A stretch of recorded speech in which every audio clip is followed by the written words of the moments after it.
시청자 여러분 안녕하십니까? 지금부터 저녁견의 안목론을 시작하겠습니다. 이제 마지막 심야 방송이 되겠습니다. 이번 시간에는요, 문재인 관련 뉴스로 집중적으로 분석해 드리도록 하겠습니다. 왜냐하면요, 이제 뭐 날이 새면 4월 3일인데요. 자, 4월 3일 날 중요한 제주 4.3 사건 있지 않습니까? 여기에 이재명이도 가고 문재인이도 가요. 그런데 안 만납니다. 자, 이걸 어떻게 해석해야 될까요?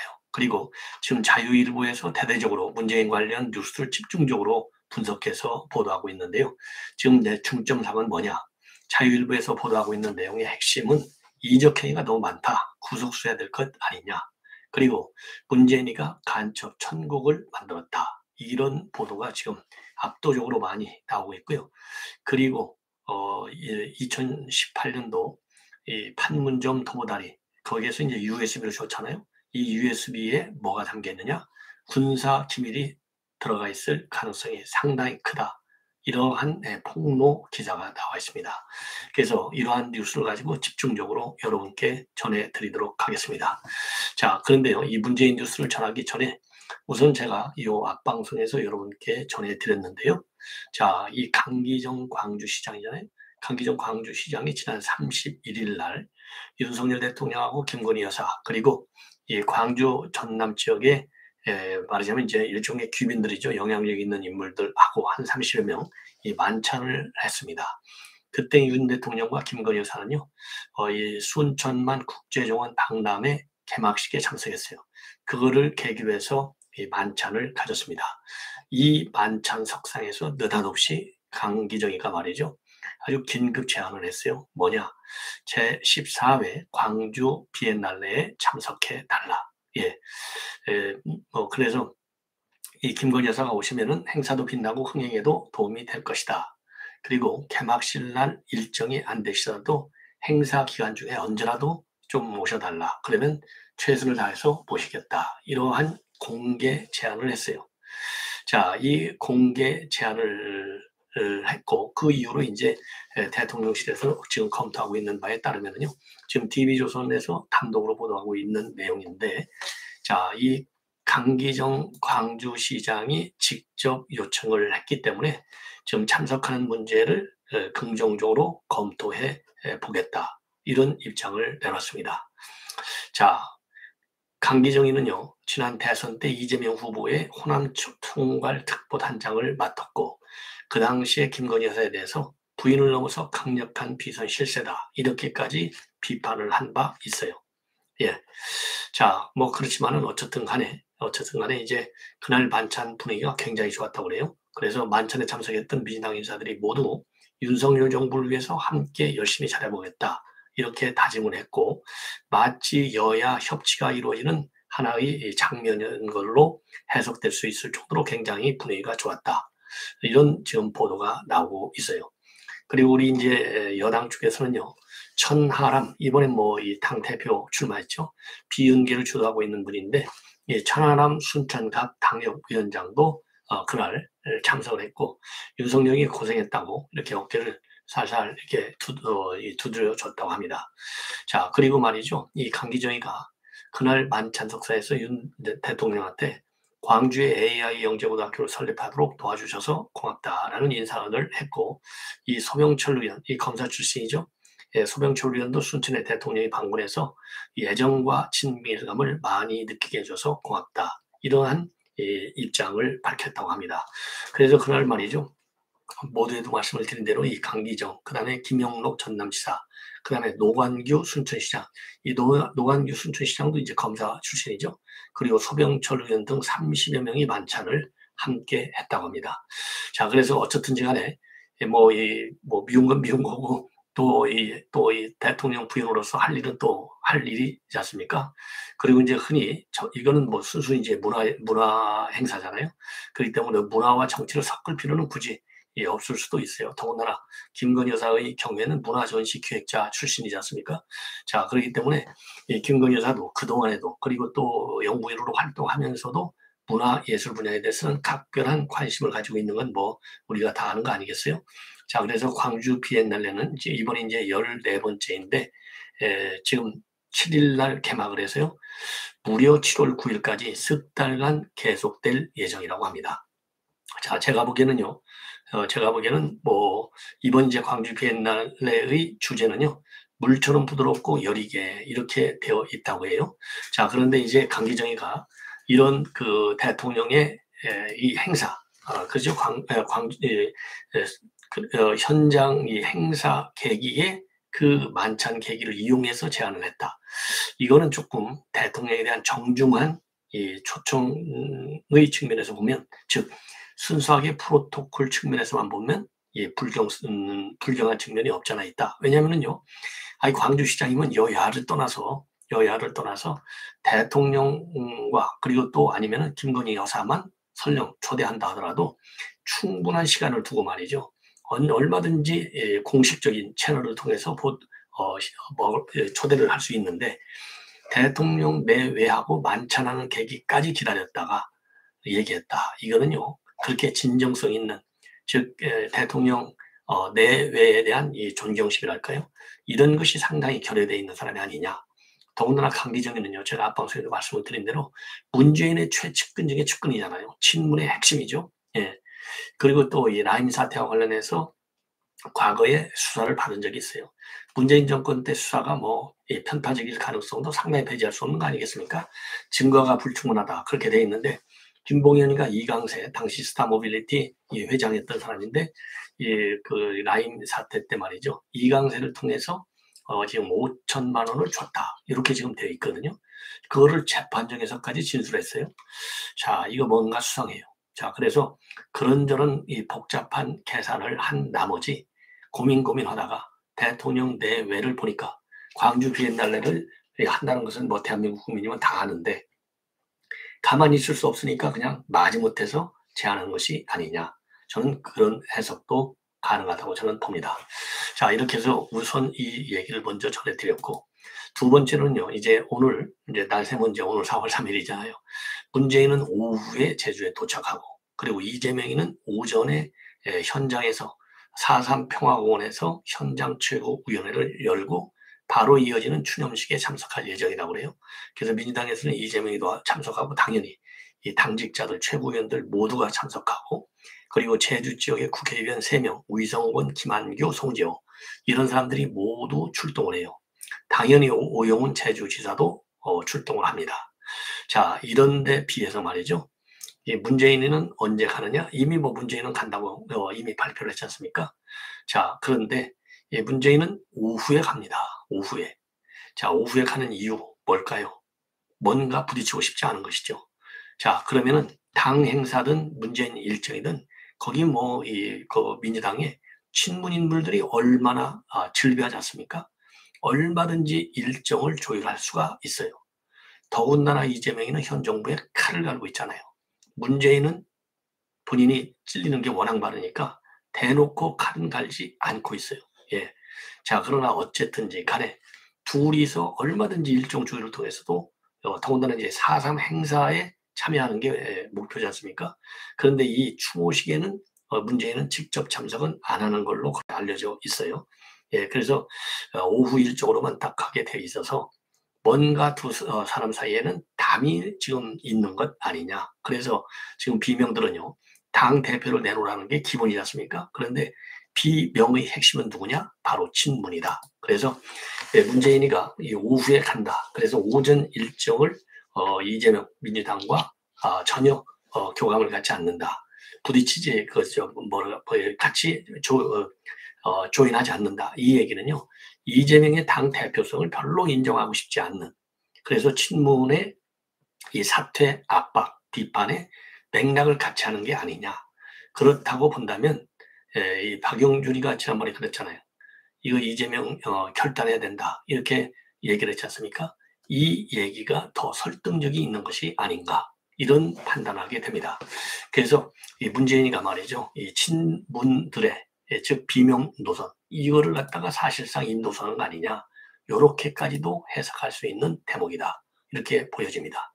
그리고 지금부터는요, 이 자유일보의 보도 내용을 집중적으로 말씀을 드리겠는데, 왜 그러면 문재인이가 4.3 추념식에 가느냐?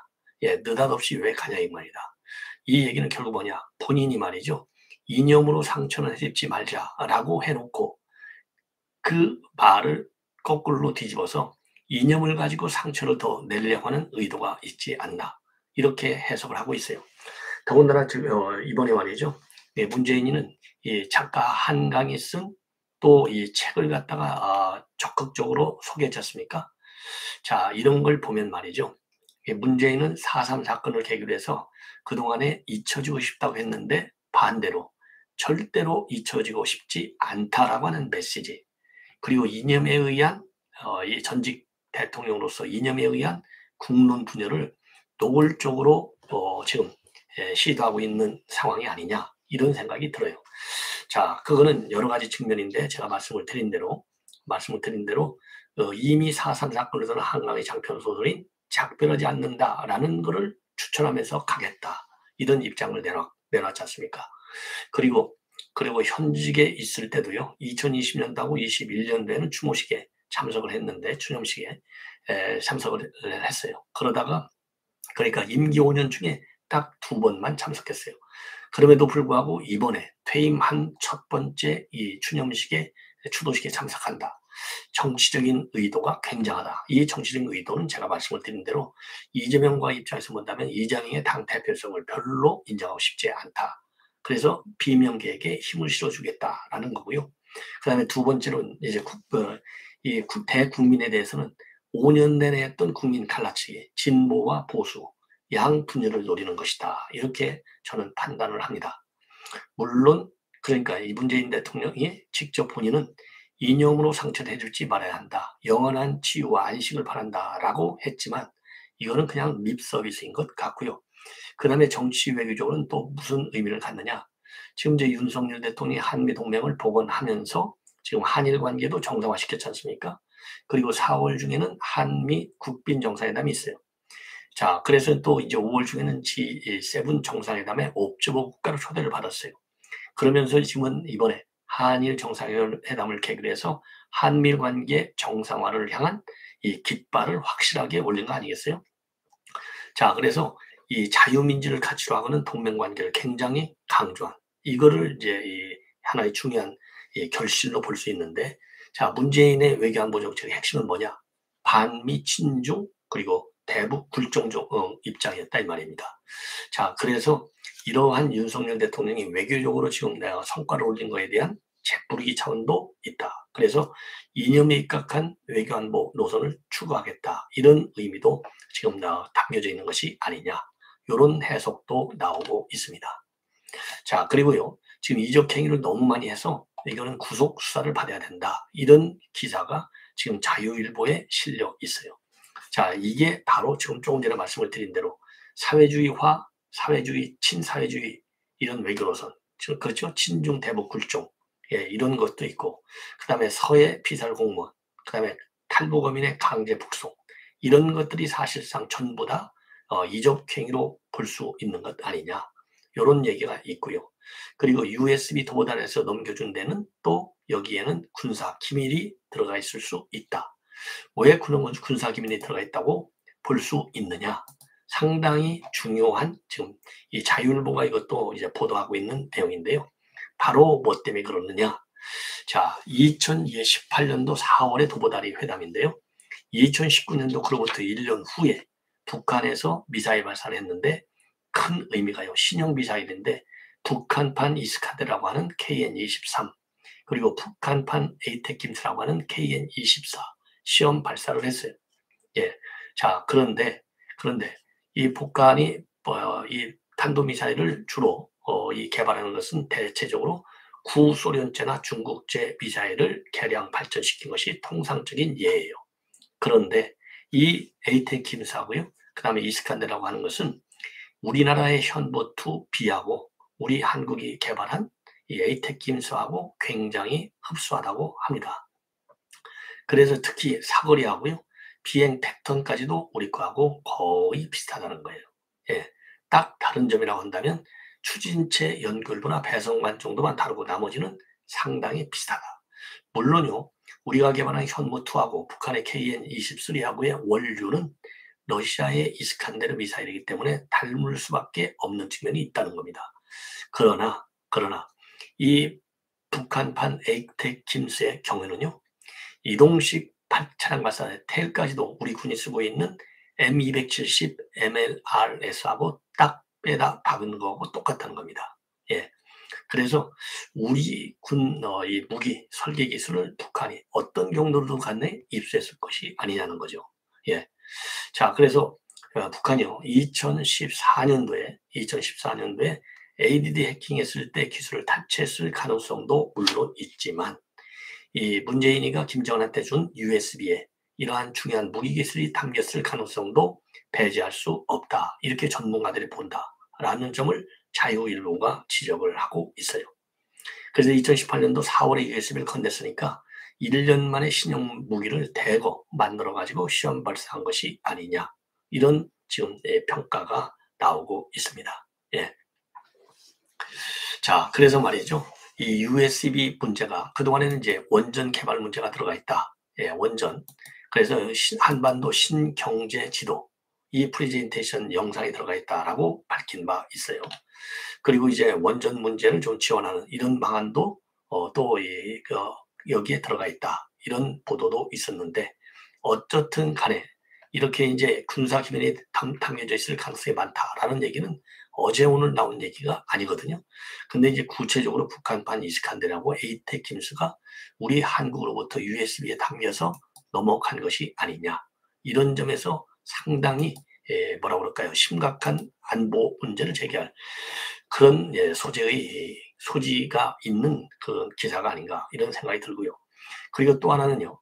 지금 문재인이가 5년 내내 대한민국을 갖다가 간첩 천국으로 만들었다. 이렇게 자유일보가 대대적으로 또 보도를 하고 있어요. 자, 여러분들 잘 아시지만은 최근 들어서 말이죠. 그러니까 문재인 정권이 떠나고 나서 1년 만에 지금 이제 우리 국가정보원에서 대대적으로 민노총을 중심으로 한 그리고 창원 간첩단 제주 그리고 또 이 전주 그다음에 충주 전국적인 규모의 이런 간첩단을 대대적으로 지금 이제 수사를 하고 있어요. 그리고 구속영장이 전부 다 발부가 돼서 이제 구속된 상태로 재판을 받게 되어 있는데 문재인 정권에서는요 간첩 천국을 만들 수밖에 없는 게 간첩을 잡는 시스템을 갖다가 전부 다 무력화시키거나 없애버렸어요. 자, 우선적으로요 기무사를 없애버렸어요. 기무사의 이런 이 기능, 이런 간첩 수사 기능을 사실상 제거하는 개편을 단행한 겁니다. 그 다음에 국가정보원도 본래는요 해외 정부들로 만들려고 했지만은 이런 국민적 반발에 부딪혀가지고 수사권을 경찰로 넘기는 방향으로 이 국정원법을 바꿔버렸어요. 예. 그래서 자 군에서는 기무사령부를 해편해가지고 안보지원사령부를 만들어서 대공수사관을 없앴고 그리고 국정원은 아예 대공수사권을 뺏어서 경찰로 넘기는 법안을 만들고 말이죠. 이러니까 기본적으로 시스템을 간첩이 판칠 수 있는 그런 분위기를 만들어 놓은 거예요. 자, 그럼에도 불구하고 어느 정도로 다 풀어져서 간첩 천국을 만들어졌느냐. 2019년도 7월에는요. 국정원과 경찰이 승려로 위장한 난파간첩 용의자를 검거했다는 보도가 나왔고 자, 그리고 2021년도 5월에는 4.27 시대연구원의 연구위원 한 명이 간첩 용의자로 긴급 체포된 뒤 구속됐는데 2021년도 같은 해 12월에 석방이 돼서 불구속 상태로 재판을 받기 시작했어요. 그리고 2019년도 7월에는 청주 간첩단 사건 여러분들 뭐 잘 아시잖아요. 이 사람들이 이제 구속이 됐는데 결국은 말이죠. 이 사람들은 F-35 스텔스 A 전투기 도입 극렬 반대 활동을 펼쳤어요. 근데 이 사람들이 재판 기피 신청을 하고 그러면서 재판이 늦어져 가지고 결국은 작년 3월에 모두 풀려난 상태에서 재판을 받게 만들었습니다. 그리고 또 이석기 사건과 관련해서 가석방을 국민들이 그렇게 반대했는데도 불구하고 이석기도 또 가석방으로 풀어줬어요.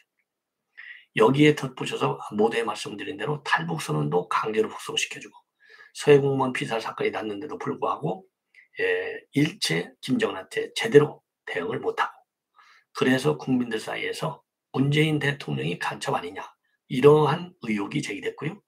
제가 오늘 오후에 여러분께도 보도해 드렸는데 고영주 변호사가 이끄는 통일당인가요? 자유민주당 여기에서는 문재인이 간첩이다. 이런 현수막을 대거 경기도 관내 80여 곳에 싹 다 뿌려버렸어요. 예.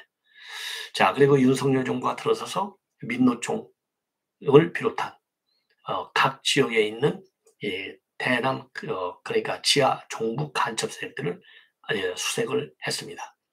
압수수색을 첨부. 이런 걸 보면 이 문재인 정권에서 완전히 간첩 천국을 만들었다라고 하는 말이 맞을 수밖에 없다. 이렇게 결론을 낼 수가 있고, 문재인 정권에서 간첩 한 5명 정도를 수사했는데 그중에 3명은요. 박근혜 정부 때부터 수사해온 사건을 연장선상에 불과했다. 이런 보도까지 나오고 있는 상황입니다. 자, 이런 걸 보면 그야말로 여러 가지 측면에서요. 저도 좀 여러 가지 지금 이 간첩 사건과 관련된 문제점, 이런 거를 갖다가 지적하는 지금 방송 또는 칼럼을 제가 준비하고 있는데요. 자, 이거 문재인 지금 단순하게요. 서해피살 공무원, 그리고 탈북어민의 강제 북송 사건, 또 다른 뭐 탈원전이라든가 울산시장 이것뿐만 아니라 대공적인 측면에서도 어떤 문제점이 있었는지 철저하게 이 관련 자료를 감사든 감찰이든 간에 철저하게 분석해야 될 것이 아닌가. 그래서 그 분석 결과를 가지고 거기에 맞는 상응하는 후속 조치를 강구해야 될 것이 아니냐. 이렇게 조심스럽게 판단을 해봅니다. 시청자 여러분, 이것으로 오늘 심야 방송을 모두 마치겠습니다. 편안한 밤 되시기 바랍니다.